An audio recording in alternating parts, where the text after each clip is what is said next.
watch out when he burps. Do you know who started the Chuck Norris facts? Because some college kid back east, and then but he just started a few of them. Then all of a sudden, everybody. What's the one about water? Because I mean, everywhere I go, I hear people doing Chuck Norris facts. I know. When I was in Iraq shaking hands with these troops, I shook hands with 27,000 troops over there and took pictures with all of them. And they'd walk up to me and say, they'd tell me a Chuck Norris fact, and they'd start laughing. And then they said, "What's your favorite?" And I'm thinking, golly, I don't know. So when I got back home, I said, maybe I should write, put one out that, to kind of comes up with my favorite ones. Because, after writing Black Belt Patriotism, and now I've got the addition to that book coming out next month. It's nice to write a book where you can kind of laugh about it rather than dealing with all the... Well, I definitely want to get you on next month, and maybe I can twist your arm for an extended interview because we're running out of time. We only got 15 minutes left. Chuck Norris is our guest, but I'm very excited about that second book. I love the last one, The Black Belt Patriotism. Now, Chuck, moving quick here. Specifically, government-run health care. They want us to be dependent. Medicare, Medicaid cuts, $41 billion out of Medicare alone, but they're going to put more people in Medicare, and it looks like it's going to pass. Ron Paul was on this Friday. He said, unfortunately, looks like it's probably going to pass. Well, let it pass, and then believe me, everyone that puts their mark on that health care bill, we've got to get them out of office next year. That's going to be my campaign. I write weekly articles for WorldNet Daily, and I'm going to be hammering these guys. I'm going to be going after each and every one of them that passed this health care bill. Just think about this, Alex. Let's fix what is broken. Okay, 20% of the health care bill is broken, but leave the 80% alone. 80% of the people are happy with their health care. I'm happy with mine. So let's work on the 20% that isn't working. Rather than tearing it down. It reminds me, like if you have a flat on your car, right? But you decide to change all the tires and maybe put in a new motor, whether you need it or not.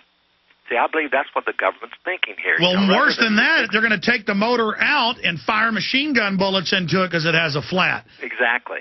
And the thing is, it's not going to work. It's not going to work, and there's going to be a lot of hurting people because of this. And that's where my heart goes out. My heart goes out to the people that are going to be suffering from this. Well, we're also, as you were saying to me during the break, we're also bankrupt, and it is in there to give the illegals health care.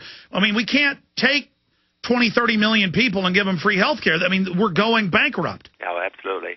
And the thing is, I think the biggest mistake government made is using all this stimulus money to shore up AIG, Fannie Mae, Freddie Mac, banks, cars, and all this stuff here. They should have been using all that stimulus money to shore up small business, so they can begin hiring back their employees. Our country survives on 80% of small business. Yes. 80% of our economy, and so why in the world isn't the government? And of course, Obama's talking about it now, a year later. Well, I've got to help small business. Why didn't he start that, months and months ago if he had? Well, let me throw this out at you, Chuck Norris. Right now. Sorry to interrupt. We just have limited time. If Ron Paul runs for president in the next year and a half, are you going to support him, or are you thinking about supporting him? I love Ron Paul, but I have to be honest with you. I would like to have a younger president. When you get in your 70s, and I'm pushing 70, it's a tough grind. I would rather find someone like Ron Paul who can lead our country. And I'm still a Mike Huckabee fan. I really still believe that Mike Huckabee is the man to lead our country. And that's kind of the general consensus of the people in America. And I would love to have Ron Paul in a very prominent position in Washington, but not. What kind of position, like Treasury Secretary? Yeah, something like that. Something, because he's an honest man. Here's one of my favorite facts also is America's not a democracy; it's a Chuck-tatorship. and now, if that were true, Alex, I would go to Washington. I would line up every member of Congress, and I'd have Ron Paul, who I think is the most honest politician in Congress. I'd say, Ron, point out the honest and the dishonest politician. And we'd go down the aisle, and Ron would say, he's honest, this one's dishonest. I'd walk up to that person, and I'd say, "You're fired." And if he didn't move immediately, I'd choke him unconscious and drag him home to the fire. Chuck Norris is our guest. Chuck, shifting out of healthcare, obviously I agree with you. It's very unpopular in the polls. It's unconstitutional.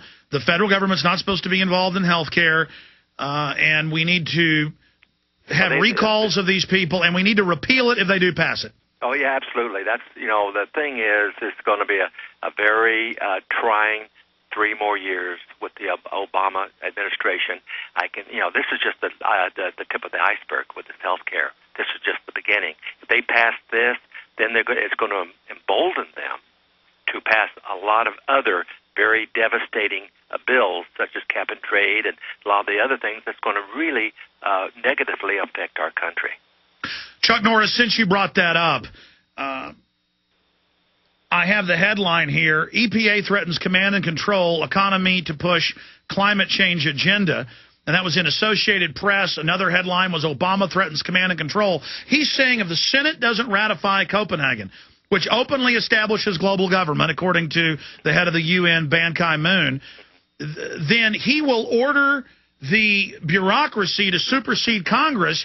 That is a high crime. Ron Paul said last Friday that clearly is an impeachable offense. If Obama does implement Copenhagen without congressional approval, what do you think should be done? I think then the Congress should impeach Obama.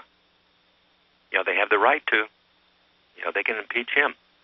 This is not an Obama dictatorship, is it? No, it isn't. And but that's what he really wants. The thing, he's not concerned about 2012. By 2012, he wants to be able to be a lifetime member of the presidency. Absolutely. Or have us in an emergency so bad that it's like Roosevelt, he just stays on. Well, that's what they're doing. I know their game plan. It's all a con game. They're just trying to make our country so dependent on government that he can do whatever he wants to do to our country. I can see what he's doing here, and if we the people don't stand up and say enough is enough, and we're going to vote, you would say, like you say, Congress is now impotent. That Obama and his czars are the ones, and Rahm Emanuel and George Soros, they're the one running our country. And it's a sad situation right now. That's what's incredible. George Soros will go before Congress and badmouth the banks when he is the biggest one involved in 1999 lobbying to get Clinton to change the rules, and it's his crew in there running the show right now. Well, believe me, that's why they want a one world government, because they want a one world bank, and George Soros will be running that one world bank. That's his goal. Chuck Norris is our guest. We've got about 10 minutes left with him. I want to play you 2 short clips. This is Herman Van Rompuy, the new head of the EU, calling for global government on BBC. Next is Al Gore. Here is Van Rompuy. Our countries. 2009 is also the first year of global governance, with the establishment of the G20 in the middle of the financial crisis. The climate conference in Copenhagen is another step towards the global management of our planet. Okay. Global government, global management. Next clip, Chuck, and I want your take on both of these. This is Al Gore calling for global governance around the environment. They're admitting this is their system for planetary government. Here it is.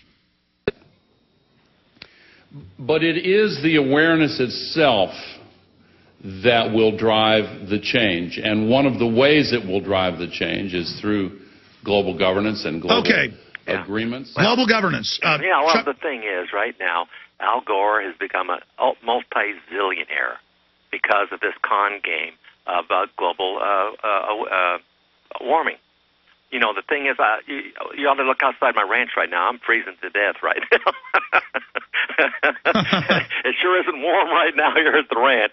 But the thing is, I think it's a global con game that Al Gore has initiated. And I'm sure he's used. He's probably in cahoots with George Soros and a lot of those people with the power and the money, and it's made him, probably a billionaire by now. And thing is, but a billion's not enough. Once they get a little, they want a lot, and then they want it all, and that's what